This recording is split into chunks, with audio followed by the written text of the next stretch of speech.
تعالوا دلوقتي نشوف الطريقة الصح عشان نركب بيها ميدالية معدن في الصلصال الحراري. واول حاجة هنبدأ بالقطع، ومعانا الميدالية نفسها ودي بتتباع بالقطعة او بال10، ومعانا كمان البنز بالحرف الرفيع اللي انتوا شايفينه ده بالظبط.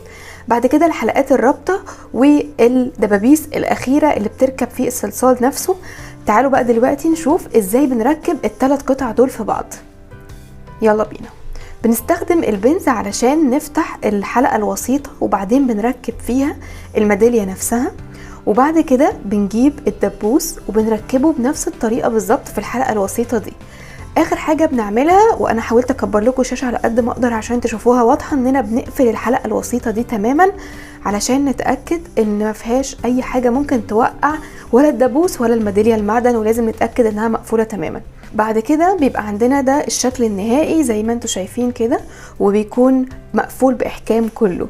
الخطوة الجاية سواء كانت الميدالية زي ما هي كده او ان احنا بنتني حرف الدبوس شوية، بندخلها في الصلصال الحراري، وبعد كده نقدر ندخلها الفرن كلها على بعض. تكون دي النتيجة النهائية. ممكن نزود شوية امير لو خايفين تتفك.